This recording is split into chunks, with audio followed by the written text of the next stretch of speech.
Keenan here for DevilsDigest.com alongside our publisher, Hod Rubino, getting ready to prime you for the beginning of 2021 Pac-12 conference slate of football. But before we do so, we'll take one last look, I promise the last look, at the BYU game, because Hod, it wasn't that ASU was physically outmatched or outcoached even by the Cougars, but rather a series of mental miscues that really should be more prominent in the team's preparation this week and going forward. Yeah, absolutely, Zach. I do agree. I just think that by nature, when it comes to physical preparation, you have to make sure that your players going into fall camp are physically prepared and they're not getting into shape as fall camp progresses.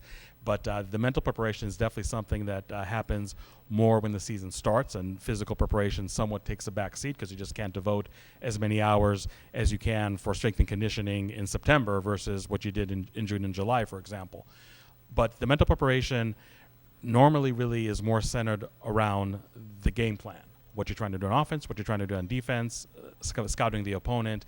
And I'm not saying that these mental preparation steps have not taken place this week, but it goes without saying that cleaning up the miscues, the turnovers, the 16 penalties, missed assignments on both sides of the ball was definitely the emphasis for Arizona State this week. And needless to say that this game is greatly going to hinge on how effective ASU was able to clean up all those miscues that I just mentioned. Some people will say that when you have a week to do that, it really is not enough time. Other people would say that even though the veteran element of this team did not show up when it came to those miscues, that maybe the veteran element could now show up trying to fix his miscues in short order. So I'm really curious to see how well ASU does not only executing its game plan, both on offense and defense, but also are we going to see fewer penalties, significantly fewer penalties than we did in the first three games, especially last week. Are we going to see any turnovers at all? Those are the things that you really want to be able to look out for, and then you can make a judgment whether ASU was effective or not in addressing all that. But again, just to back to your original question, yes, absolutely. I think that this week there was definitely much more emphasis on the mental preparation of the team rather than the physical.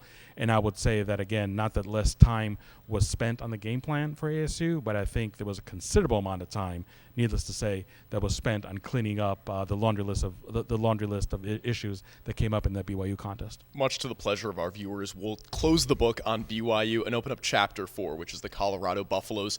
And we'll start, Hod. ASU needs a win right now. They need a good chance to open up the Pac-12 slate with a solid win. Enter Colorado, the Buffaloes, Hod.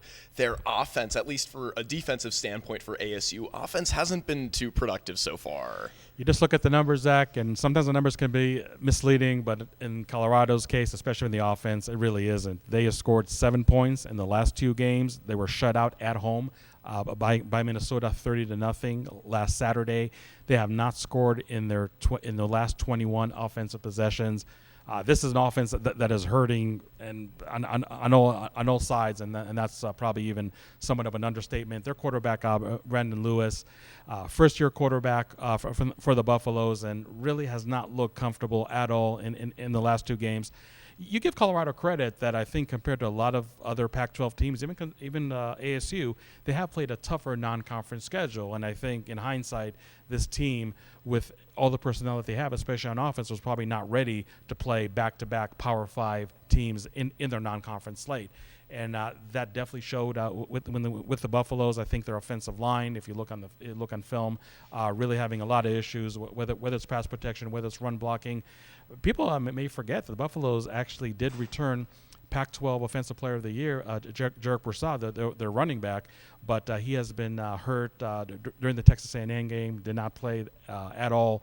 Did not play as much as you would think he would against Minnesota, and that has really hurt the Buffaloes. So this is definitely an offense that is really looking for answers. And even though ASU on the defensive side wasn't lights out in Provo by any means, I don't think that Colorado and their offense can truly look at this ASU defense and think this is an actual opportunity for us to get out of the rut and start scoring a touchdown, if not more, for a change. Because when I look at the ASU defense, I know you and I talked about this in Provo, I thought their performance in the second half was fine. And you could say that the Cougars, in a virtual garbage time, touchdown, were just this close of being shut out in the second half on their home field. Now, I think if you're ASU, you don't want a game like UNLV and like BYU where it takes a whole half of the defense to really get into its groove. And yes, we talk about when you don't get that much support, from the offense, the defense does suffer. I think with Colorado, it's kind of like the opposite.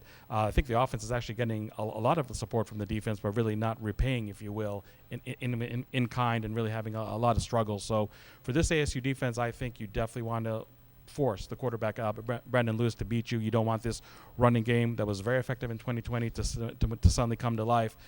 So I think the ASU defense, on the one hand, should be humbled because they are coming off a loss, but on the other hand, I think they should definitely be excited that they're definitely not playing a juggernaut of an offensive team in the Buffaloes. But ultimately, you have to make sure that if this offense for Colorado is ever going to wake up, is ever really going to start playing in somewhat an effective manner, that's not going to happen this Saturday in Tempe. Hode, even though the Buffs are 1-2 this season, I really haven't been able to point out any obvious vulnerabilities in that in the defense. Excuse me, obviously in the offense, but in the defense, it's been pretty strong so far.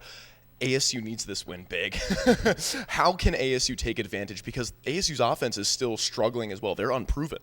Yeah, I think it's interesting because this Colorado defense, as much as they look at a 1-2 record, and obviously you can't say this is an outstanding defense, it really kept them in games. I mean, that loss to Texas A&M back then, the number 5 team in the nation, was only a 10-7 score. So it's not like this defense is really getting obliterated every week. Now you can look at the Minnesota game, and sure, the Gophers did score 30 points. That is a sizable victory. But when you really get into the weeds of the box score of the play-by-play, this defense only gave up 13 points in the first half. So again, not to belabor the point, but this is a unit that's absolutely getting zero support from their teammates on the other line of the scrimmage. So I think that every defense does have their breaking point, and I think in Colorado's case, maybe showed up less against Texas A&M 2 weeks ago, but last Saturday against Minnesota, absolutely. It just came to a point where they just knew that as well as they may play on any given down, on any given series, it's really not going to matter because it's not like the offense is not going to go 3 and out. It's not like the Colorado defense is going to get a prolonged breather, after a good series or even after being scored on. So it definitely has been very, very demoralizing for this Colorado defense. They do have one of the best linebackers, and really been one of the best linebackers in the conference for a while, in Nate Landman, which I know you had a personal story about, which is quite funny. I guess it's okay to bug him in pregame workouts. So if you need a little trivia over there, then there you go.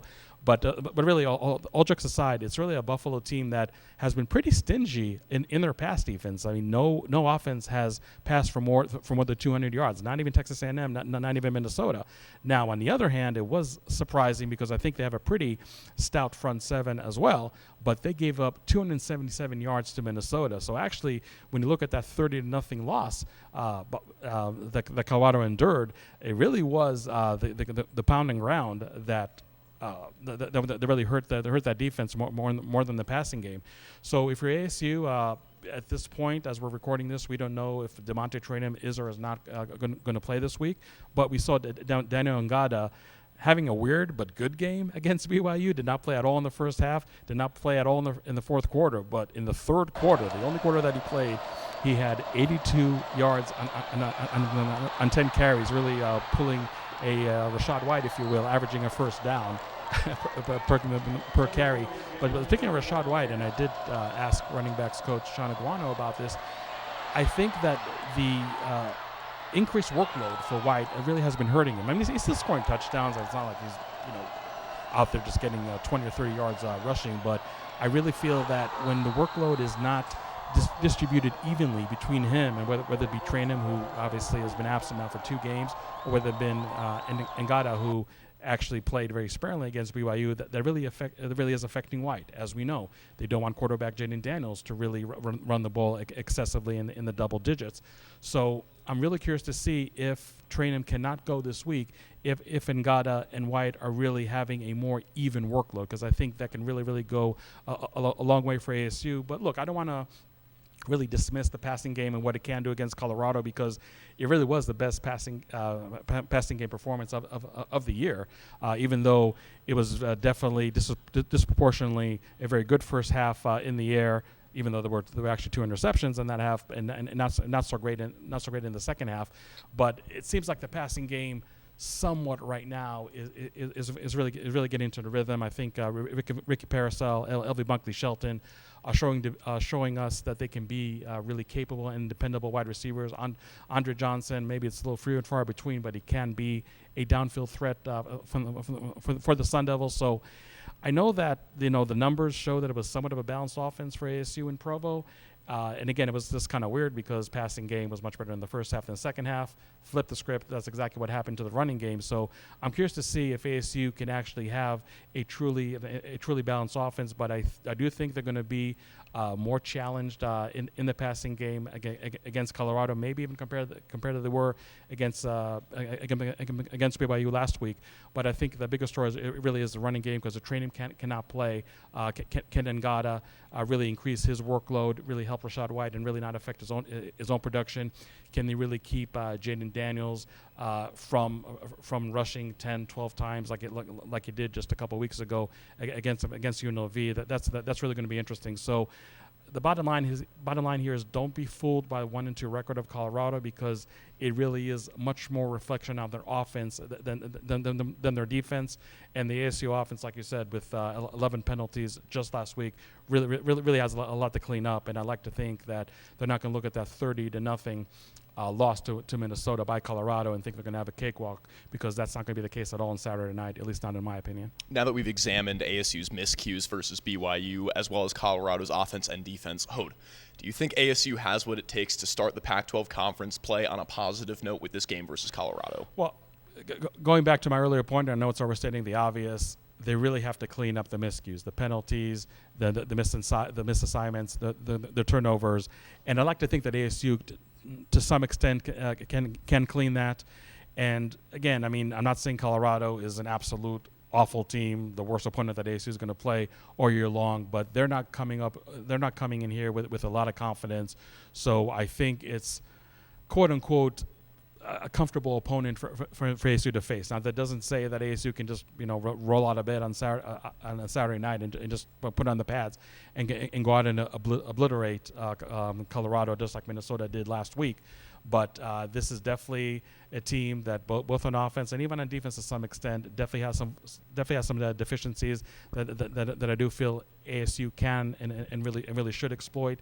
I think this is a game that might actually start out a whole lot tighter than a lot of us may think it will. But again, especially on defense, this has been just an ASU team that just in the second half really finds its groove, really puts on the clamps. So, I mean, until ASU can prove that differently, that can really be off to a very strong start on both sides of the ball.